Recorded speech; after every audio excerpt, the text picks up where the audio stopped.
On August 7th, the grappling world will stand still.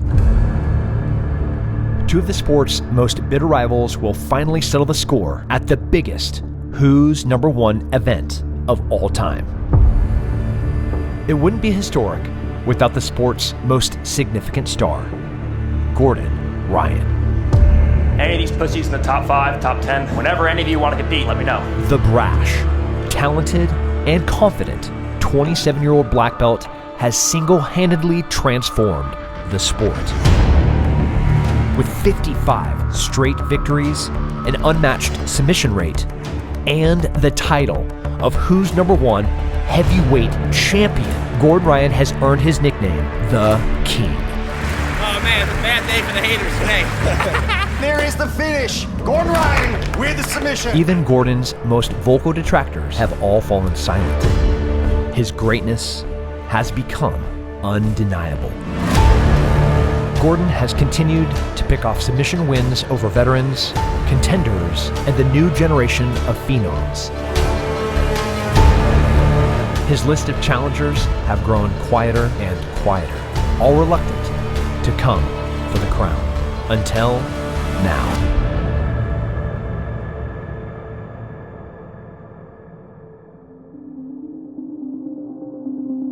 Felipe Pena isn't afraid of anyone, especially not a competitor he's already defeated twice. A multiple-time world champion in jiu-jitsu, Pena is on his way to becoming one of the greatest champions Brazil has ever produced. Felipe has not only beaten Gordon, he's the only man to ever submit him in black belt competition. If Gordon has a kryptonite, it might be Felipe Pena. And before the career of this legendary grappler is over, he has his sights set on defeating the King one more time. On August 7th, two fierce adversaries will take to the mat, destined to cross paths once more. One is eager to avenge his past mistakes. The other relishes the opportunity to silence the biggest trash talker in the sport.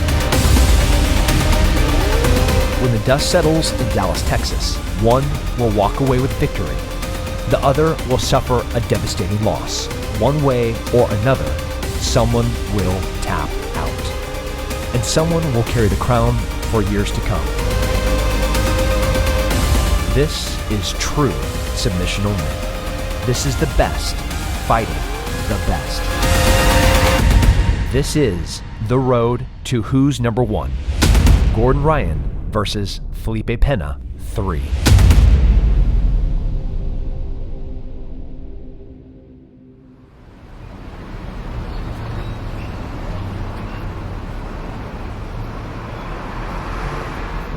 Born and raised in Belo Horizonte, Brazil, Felipe Pena has stayed true to his roots.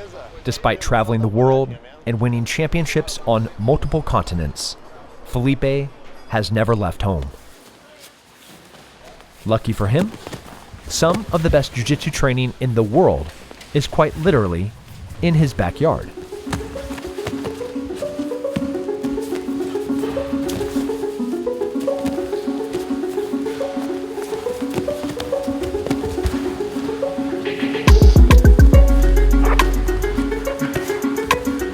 Just gonna do a wrestling practice with Coach Luis. Do a lot of drills of takedowns, counterattacks, and some sparring then. Since ADCC 2017, I started training wrestling. The first year I didn't enjoy so much, but nowadays I enjoy training. I think it's very important you be complete, especially for no-gi, for ADCC. You know, you need to have a good takedown game. Who do you think is a better wrestler, you or Gordon? For sure? Think he stays? Think he take him down? That's why he wants to do a no time limit match, you know, because the rule is better for him before ADCC.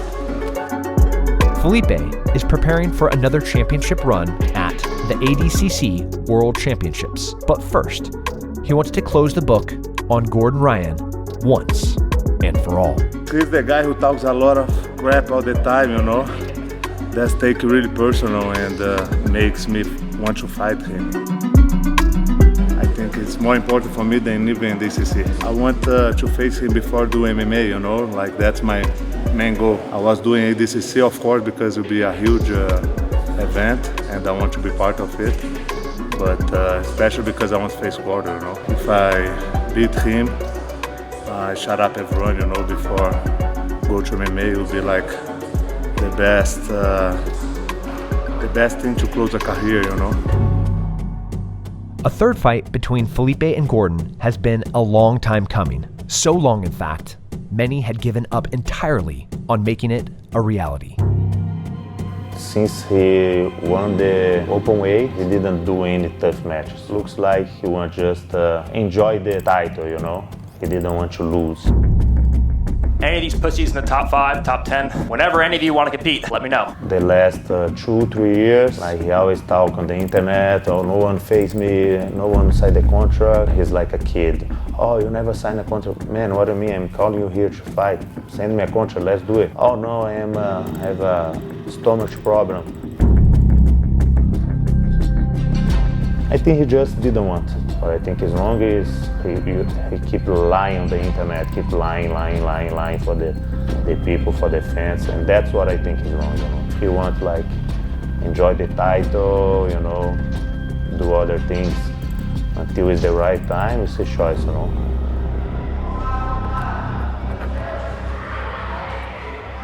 Gordon, my chubby baby, I am coming for you, okay? I have to accept your rules, your country, your time. Let's see what happens. Let's see. We're gonna do what you're saying on the internet.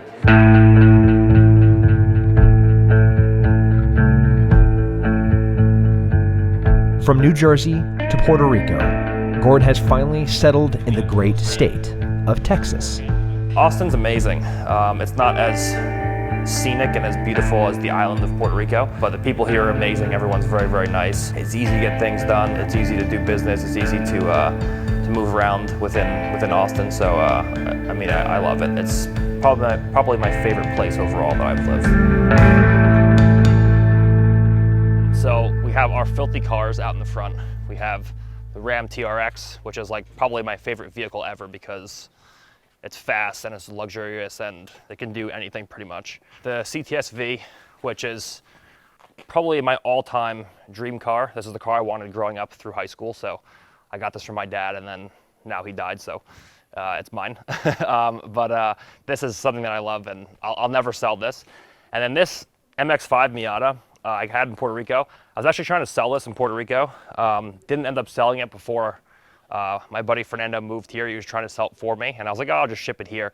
So now Nat drives this, and then I drive these two. And then the Corvette's getting work done to it right now, so that's out and away. This is my winter hat, because apparently you can't wear felt in the summer. It's too hot, so I don't want to get yelled at. So this is my winter black cowboy hat. This is my straw summer hat for when I go out. And then this is Big Gord's old cowboy hat. And it actually got crushed. Our friend Jancy helped us steam it to be presentable. But this is Big Gord's old hat, so I keep this up here as well. So this is a company called Dice Ideas. They do faces of people, and they make the artwork in rolling dice. So I have a portrait of Big Gord that's made. It's huge. It's like 6 foot tall by like 3 foot wide. This is pretty cool. Today is a historic day. Gordon Ryan is signing his contract, which will make the match with Felipe official. Felipe Pena, August 7th. No time limit, submission only. So there won't be any refs involved. There'll be no judging bias. It'll be just someone gets submitted, and that's the end of the match. He's making me jump through hoops, as he always does, but he actually signed the contract this time. So I can confidently say this is the worst decision he's ever made in his entire life. So it should be fun. It's been so difficult to get to this third match with Felipe that it's one of the matches that I want most. But for like a year and a half, I just refused to even talk about it to any promoter because Felipe would just waste my time every time. He's always got an excuse, he's got something he's impossible to negotiate with, he wants $1 million to do this, $1 million to do that, time doesn't work, he stubbed his toe. Whatever excuse you can find, Pena's had it. He was trying to make me jump through hoops and go to Italy and do this and do that. And then finally Flo stepped up and like, can we just do the match? This frame is for my first match against Gordon Ryan. Credit to Flo. They actually got him to agree to the match somehow. Maybe he must need money or something, because somehow they got him to agree to no time limit, submission only. Just waking up one morning and Gordon saying Felipe signed. And I was like, really? Like, I'd heard so many times before that I didn't even take it seriously. And I said, you really signed? And he said, yeah, it's on. Felipe's time to compete against me was 2 weeks after the last ADCC. Like, if this guy competes against me now, it's not going to be competitive. Most people look at it in terms of the social media image of like two guys that hate each other's fucking guts, one of whom has to prove something because he lost the other guy twice. And I think that's how most people will perceive the fight. In terms of jiu-jitsu drama, this match will probably be the biggest match of all time. We have Gordon Ryan versus Felipe Pena. It's an hour-long match, Sean. Yeah. I mean, I never really watched high-level jiu-jitsu guys. I didn't know who Pena was until they offered him as an opponent to me. I think it probably started with Gordon, I think, calling Felipe out. Felipe was a world champion. Mo Jasm, he saw what I was doing and was like, yeah, I don't like this kid. I'm gonna pay someone to beat him. I was not going to compete against Gordon. He was not like a huge name or something like that, you know. That's when he started calling me out on the internet. He said he was going to tap me, you know, and the same trash talk as now. I was super confident going in. I was feeling great, and then up until the tournament, I got like the flu or something. I got super sick the week before the tournament, and nonetheless, I went out, I fought him. Gordon did very well at the start, but was physically overpowered. Felipe was quite a bit bigger and stronger in those days. I remember being super tired, just 100% exhausted. I was walking around at like 185. By the time I showed up to the tournament, I was like 172 today. I felt Pena was just so much stronger than me in the match. I was like, man, this is just terrible. He did a lot of injuries on the heel hook. But as he started to fatigue, the Ashigarami control got looser and looser. And Felipe recognized that, saw that the back was being exposed for longer than it should be. I was able to, in one of these entries, go for his back and close that triangle and rear naked choke. Finally, the last time he actually got to my back, the strangle stuck, and he ended up submitting me.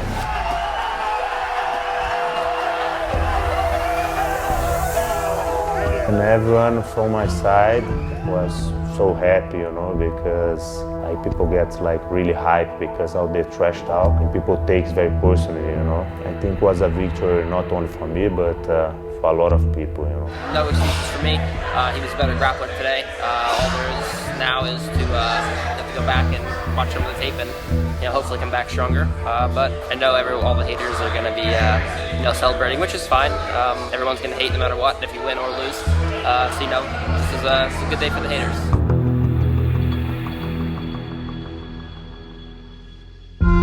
You learn something from every loss. I think it's a mistake for an athlete to dwell upon one loss, because then you start to look at that person you lost to as something different, a bigger challenge than perhaps they really are. There was just a lot of missed opportunities, a lot of mistakes. There's a lot I took away from that match, both technically and tactically. I remember Gordon afterwards saying, like, man, Felipe felt like literally like 3 times stronger than me. And so then Gordon started working on his physicality. And that was 6 years ago, so it was just a completely different match than it would have been, recently. The second he submitted me, I'm like, this is one of the only guys to submit me ever in competition. We have to eventually do that rematch.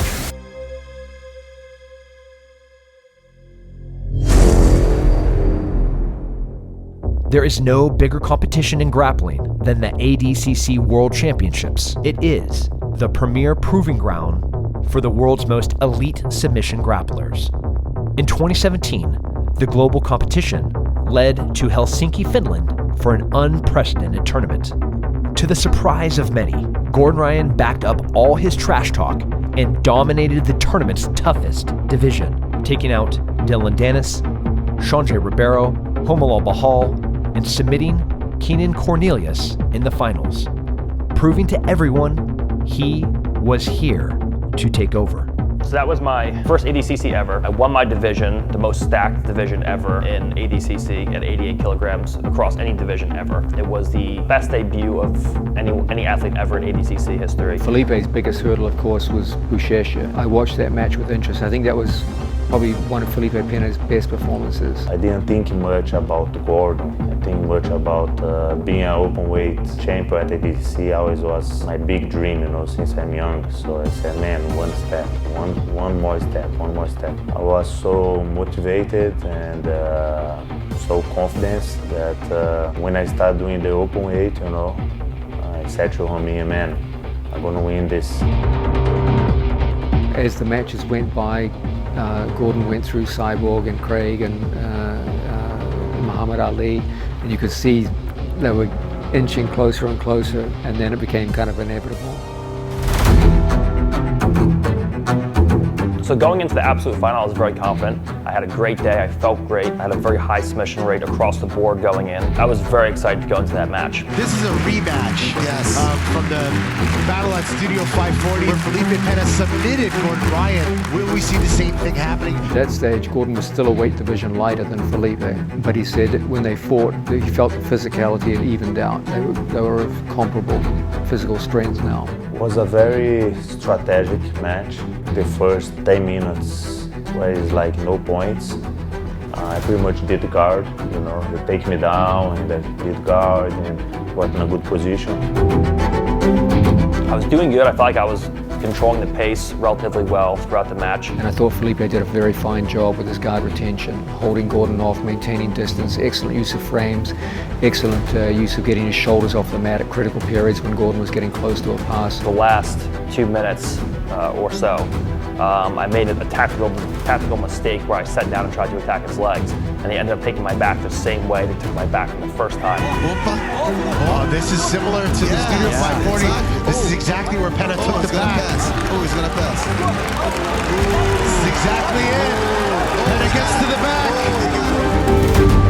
It was a similar situation where he attacked my foot and he opened space to go to the back. And then I closed the triangle, and then I knew that the match there was done, I think that might have been Gordon's hard-headedness trying to rectify the previous error and having it compound upon itself. I'm pretty sure if I have more time, I'll tap him again. Back on this day, I was just happy to win, After that Pena match, I wasn't really too upset. I was disappointed because I lost to him, but I was very just ecstatic that I won ADCC, had the debut that I had, and I was happy, but I wasn't satisfied. I knew that Felipe was a guy that I could beat, but I just made one tactical error, and that ended up costing me the match. I did feel at that point like I was starting to pull away from him in terms of technical knowledge. Afterwards, he said he felt no danger through the match, and you could see his confidence was rising. I got the impression Felipe was looking at him in a different way now. It's like, this is no longer just some loudmouth American upstart. This guy's a serious opponent. Man, he never stopped trash talk, Before the first match, trash talk, and then I win. And then we fought in ADCC and I win. And then keep trash talking. I mean, he had my number 5 years ago. 5 years is half of the total time that I've been doing jiu-jitsu. To think that matches from 2016 and 2017 with me specifically as an athlete will be the same, it's just silly to think that. You got? I'm saying to Mike, I have a whole album of my son, my chubby son with the good ones. Oh my God.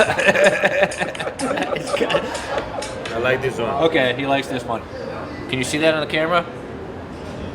He's got a folder of hundreds of stuff like this, of little baby Gordon memes. I mean, Felipe at least tries to talk trash. It's just like arguing with a rock. Like he has like that chubby baby thing. I get like Gordo is like translates like fat in Portuguese and Spanish. It doesn't really add up because Felipe's like actually like chubby and out of shape right now. And I'm like shredded with an 8-pack. It just doesn't make sense. When you have like a son, you make fun of a son and everything. That's how I feel about Gordon, It's like a kid. I have a lot of love for my son, so I like to show love. since 2019, his stock has just gone down and down and down and down. He like had the Kasai match where he got heel hooked, and then he just got wrecked by Andre, thrown to a table, and then he won the world again, got his title stripped, and now he's gonna retire from Nogi and go to MMA after he has to fight me, get beat up by me, and then lose ADCC. So 2022 is gonna be the only year for Felipe that was worse than 2019. He didn't want to fight for so many years. Why now, right before ADCC? I think I'm gonna beat him on both, but in his head, I think he's only gonna accept if his rules, his way, his place, you know. Just completely different. From 2016, 2017, I'm way bigger. Tactically, I'm on a completely different level. Technically, I mean, it may as well just be a different person at this point. He always say, oh, now I am way better, I'm strong, I'm gonna beat him. I think it doesn't matter how many times he loses, he's always gonna say this, you know. I'm just objectively much better than Felipe. Every single position, there's just nowhere he can compete against me. He can't compete standing, he can't compete on the ground, top or bottom position. There's just nothing in the sport that Felipe is better than me at, besides losing. He has 2-0 right now. He should just kind of ride that for the rest of his career and say, I'm the only guy to beat Gordon twice at black belt. He agreed to a match. I don't know what he's thinking. I'm facing him 100%. I want to face the best, you know. Everyone is talking about Gordon. Felipe, he's got a proven track record against Gordon Ryan, so he'll go into this match with a lot of confidence. When it's a match like this, it's something that makes you train and do everything possible to win, you know. I would hate to lose that match. The second he feels one of my grips on him, he's gonna be like, oh fuck, I shouldn't be here. I think this is going to be the toughest single match that Gordon Ryan has had in his career so far. Gordon's a very practical problem solver, and Felipe is a very difficult problem to solve. I already beat him 2 times. I beat him 3 times in a couple of years. I'm gonna still talking trash, you know. I'm not gonna just go out there and finish him in 5 minutes. People are gonna notice, okay, this guy's broken. And when he breaks, I'm gonna be like, it's okay, buddy. Just 45 more minutes. I don't think he's gonna focus only on leg locks. I'm gonna try to pass, sweep. It's gonna be me just flanking him, forcing him into half guard, passing him repeatedly. When I start to feel bad for him, I'll start coaching him, tell him what he has to do to stop me from doing the things I'm doing to him. Mentally, it's gonna be very traumatizing for him because of the fact that he can't get out of there until I let him out of there. You got 2 of the very best of all time. I think it's going to be one of the greatest matches in Jiu-Jitsu history. On August 7th, all the talking ends. There will be no judges, no controversial calls, no points or advantages. Just 2 of the world's best grapplers and only one way to win. Guaranteed submission. One of these juggernauts will tap out. Will it be Gordon Ryan or Felipe Pena? Find out how it all goes down on the biggest night in Who's #1 history, right here on FloGrappling.